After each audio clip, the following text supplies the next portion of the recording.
Hello friends, my name is Carlos Rios and I am the founder of Pixels to Music. I am here to help you become a successful, highly skilled, and knowledgeable video game composer. In this video, I'm going to be talking about the power of specialization or niching down to help you be perceived as an expert in your field. Now, make sure to stick around until the end of the video so that I can point you to the specific resources that I use to grow my business as a video game composer. Now, Dark Souls is one of my favorite games of all time. I remember restarting it about 5 times until it finally clicked. You know, it is a game that invites you to voluntarily take on difficult challenges. There is no moving forward in the game until you traverse the fog. You can walk around and explore, and that's fine, but if you want to make progress, you know you will have to walk into a difficult situation and face a challenge before you. Now, imagine that you're in a doorway with many possible rooms to enter. You know, you can hang out in the doorway for a while, and that's fine, but if you want to make progress, you have to pick a door. Now, the fear for a creative person like you and I is that walking through one of these many doors feels like saying no to all other creative opportunities. You know, we're open-minded by nature as creatives, but choosing a door feels like we are closing our minds. You know, this couldn't be further from the truth. As you choose one of the doors, you will encounter challenges that will help you grow. You will know exactly what you need to overcome and what you need to learn in order to grow and become better. You will even find other doors inside the room you enter, and you know, eventually you might even end up back in the doorway you started in. Regardless, if you want to make progress in your career, you just gotta take the plunge. Okay, so let's walk away from abstraction a little. The question for you to ask today is, as a video game composer, how do you stand out from the rest? And the truth is that if you're a jack of all trades, you're a master of none. The point of the doorway analogy is that indeed, when you say no to other creative opportunities, you have the ability to focus on one, and only one creative opportunity. And when you're able to focus on one thing at a time, you're able to make progress more quickly. This is the power of focusing like a laser on one challenge at a time. You can grow faster as a video game composer by choosing a style, a game genre, or a music genre to write for. There are almost infinite doors before you, but choosing one will allow you to acquire expertise. Now, before I continue, would you pause the video and take a second to write a small comment? I'd like to know what you think of the video so far, and if there's something you would like me to cover in the future. So again, thanks again for your time. Do you know what happens when you acquire expertise? Your work is perceived as more valuable than the work of others in that specific area of expertise you choose. So this is how you as a video game composer can stand out from the rest.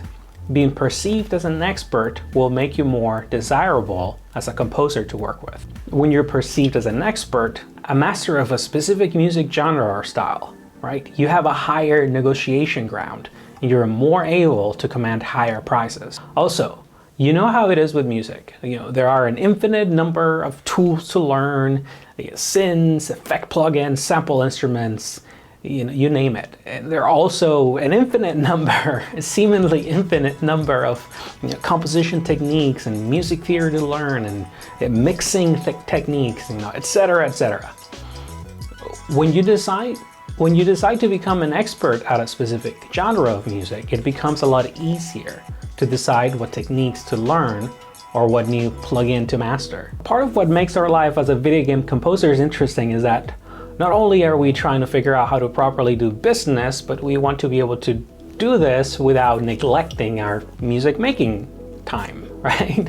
We want to be able to actually write music. So to help you with the writing music aspect of things, I created this guide to help you generate quick and fresh chord progressions. It contains my 4 go-to strategies for generating chord progressions when I'm feeling stuck. To check the link in the description, it's free. If you're interested in getting it, then do so.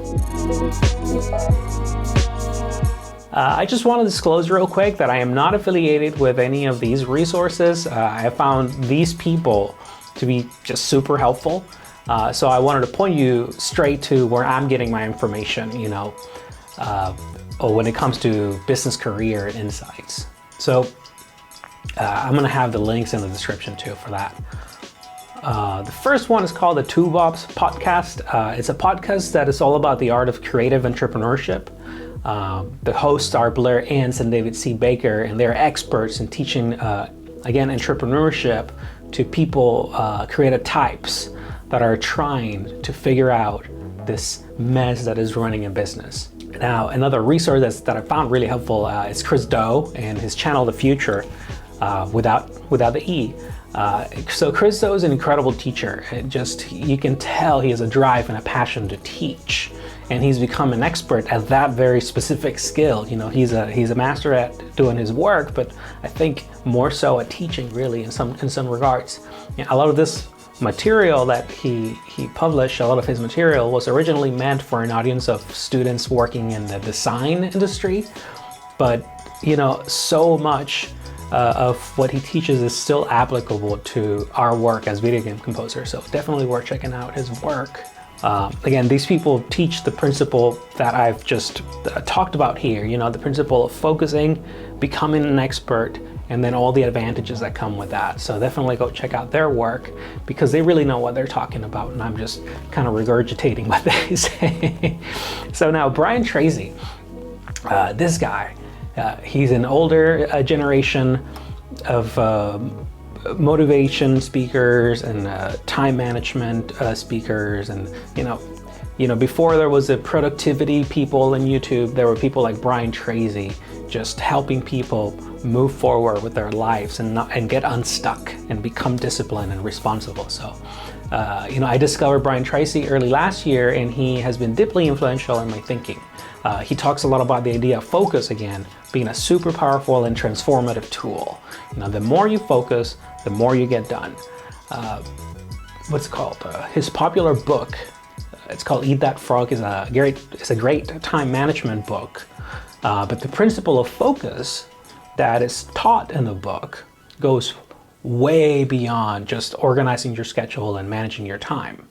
It has the potential, like if you really learn to focus and get things done and prioritize, learning that skill is a soft skill. You can practice and get better at it. This one skill has the potential to just make you unstoppable. You just ram through things and you're able to make progress. Anyway, that's the video. Like, focusing allows you to become an expert, and becoming an expert allows you to be perceived as one and be perceived as more valuable, and you're more desirable in the eyes of potential clients. So thank you so much for your time. If you feel like you learned from the video, don't forget to subscribe and hit the notification bell. And that is all I have for today, friends. So see you next time. Goodbye.